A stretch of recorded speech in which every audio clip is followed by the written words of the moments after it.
अस्सलाम वालेकुम वरहमतुल्लाहि वबरकातुहू। क्या हाल है भाई? ठीक है, सब खैरियत से हैं। आप सबका शुक्रिया मेरी हौसला अफजाई। मज़ीद शायरी सुनने और देखने के लिए आपको मेरे चैनल को सब्सक्राइब और बेल आइकॉन को प्रेस कर दी। Thank you. आपकी नज़र में एक कहानी, एक वाक़या पेश करता हूँ। उम्मीद है आप लोगों को पसंद आएगा। और एक इसमें बहुत सारे अल्फाज और बहुत सारे नाम वगैरह जो है वो फर्जी बयान किया गया है। तो देखिए, सुनिए। कल फ़िके कुम्यार के घर के सामने एक नई चमकती हुई गाड़ी खड़ी थी। सारे गांव में उसका चर्चा था। जाने कौन मिलने आया था। मैं जानता था फीका पहली फुर्सत में आकर मुझे सारा माजरा जरूर सुनाएगा। वही हुआ। शाम को थले पर आकर बैठा ही था कि फीका चला आया। हालचाल पूछने के बाद कहने लगा, साहब जी, कई साल पहले की बात है। साहब जी, कई साल पहले की बात है।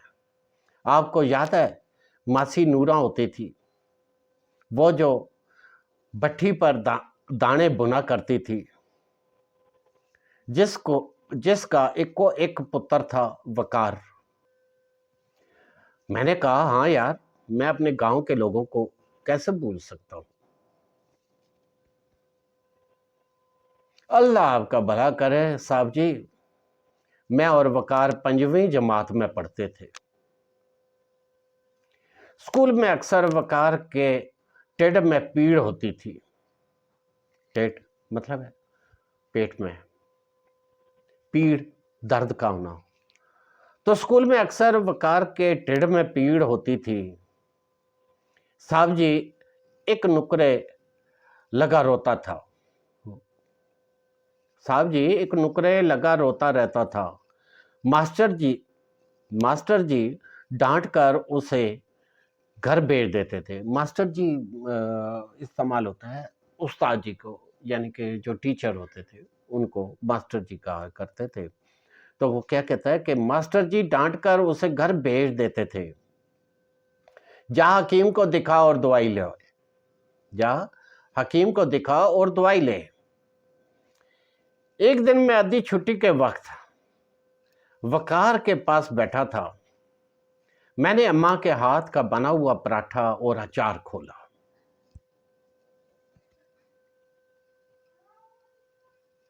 साहब जी, आज भी जब कभी बहुत भूख लगती है ना, तो सबसे पहले अम्मा के हाथ का बना हुआ पराठा ही याद आता है। और सारे पिंड में उस पराठे की खुशबू खिड़ जाती है। खिड़ जाना यानी फैल जाना। पता नहीं साहब जी, अम्मा जी के हाथ में क्या जादू था। साहब जी, वकार ने पराठे की तरफ देखा और नजरें फेर ली। बात को जारी रखते हुए उसने कहा कि साहब जी, वकार ने पराठे की तरफ देखा और नजरें फेर ली। उसकी एक नजर ने उसकी टेढ़ पीड़ के सारे राज खोल दिए। मैंने जिंदगी में पहली बार किसी की आंखों में आंद्रों को भूख से बिलकते हुए देखा। आंद्रों, ये आंतें जो होती है ना पेट पे, उनकी पंजाबी में आंद्रों कहते हैं। उसकी टेढ़ पीड़ के सारे राज खोल दिए। मैंने जिंदगी में पहली बार किसी की आंखों में आंद्रों को भूख से बिलकते देखा। साहब जी, वकार की फाकों से लूसती आंद्रे, लूसती आंद्रे यानी उसकी आंतड़ियां भूख की वजह से तकलीफ देती थी, पेट में दर्द होता था। तो कहता है कि साहब जी, वकार की फाकों से लूसती आंद्रे आंसुओं के सामने हाथ जोड़ बैठी थी, जैसे कहती हूं एक अथरू भी गिरा तो भरम टूट जाएगा। एक अथरू भी गिरा तो भरम टूट जाएगा। वकार का भरम टूटने से पहले मैंने उसकी मिन्नतें करके उसको खाने में साथ मिलाया।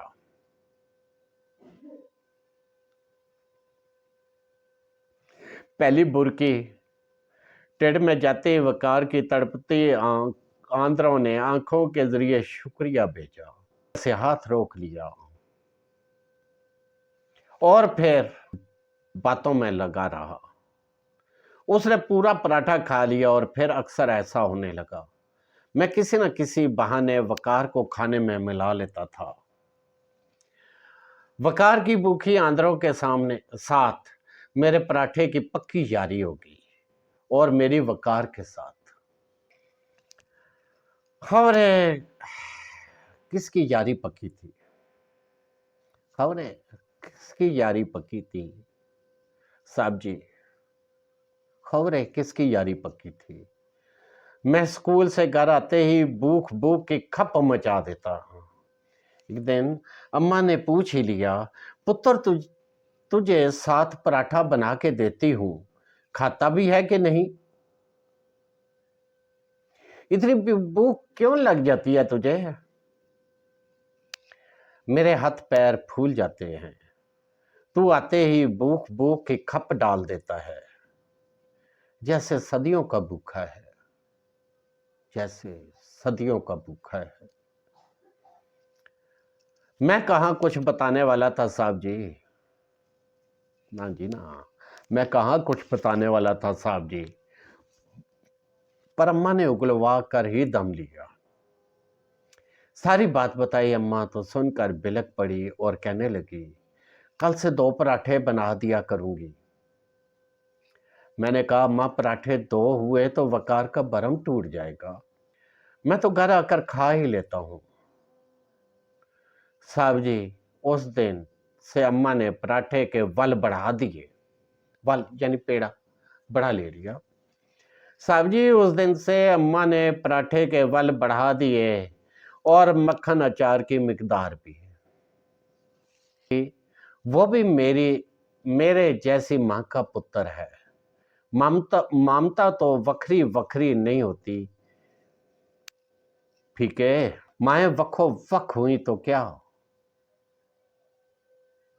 मैं सोच में पड़ गया। 5वीं जमात में पढ़ने वाले फीके को भरम रखने का पता था। भरम जो जात का मान होता है, अगर एक बार टूट जाए तो बंदा भी टूट जाता है।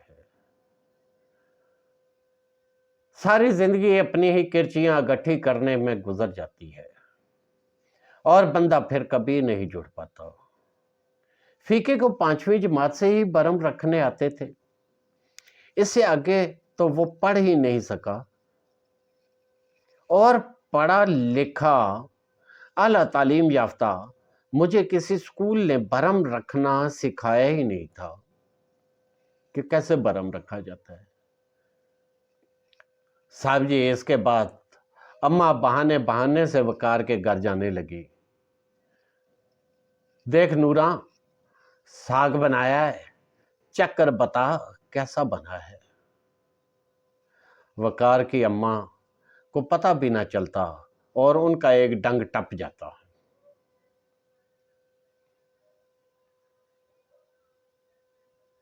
साहब जी, वकार को पढ़ने का बहुत शौक था।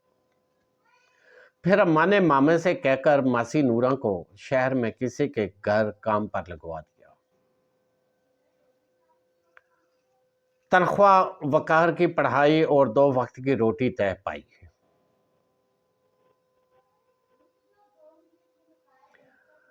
अम्मा की जिंदगी तक मासी नूरा से राब्ता रहा। अम्मा के जाने के बाद चंद माह बाद ही मासी नूरा भी गुजर गई। उसके बाद राब्ता ही कट गया। साहब जी, साहब जी, साहब जी, कल वकार आया था, विलायत में रहता है, वापस आते ही मिलने चला आया। पढ़ लिख कर बड़ा अफसर बन गया है साहब जी।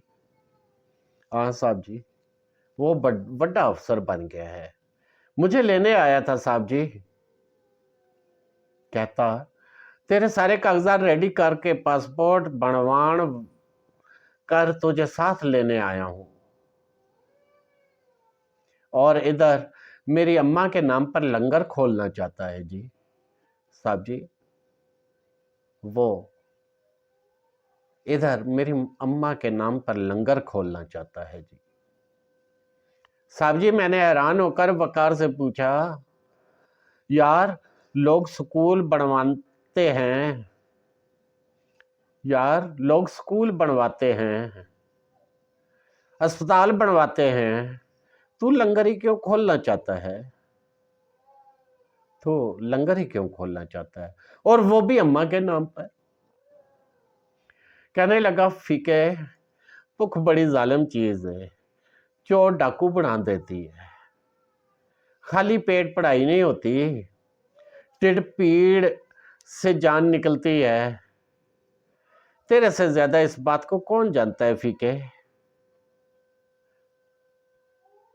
फीके सारे आंखें पड़ने वाले नहीं होते, और ना ही तेरे वर्गे भरम रखने वाले होते हैं फीके। फिर कहने लगा, यार फीके, तुझे आज एक बात बताऊं, झलिया मैं सब जानता हूं। चंद दिनों बाद जब पराठे के वल बढ़ गए थे, मक्खन अचार भी, आधा पराठा खा के ही मेरा पेट भर जाता था। अम्मा को हम दोनों में से किसी का भी भूखा रहना मंजूर नहीं था फीके। अम्मा को हम दोनों में से किसी एक का भी भूखा रहना मंजूर नहीं था। वकार फूट फूट के रो रहा था। साहब जी, हाँ साहब जी, वकार फूट फूट के रो रहा था।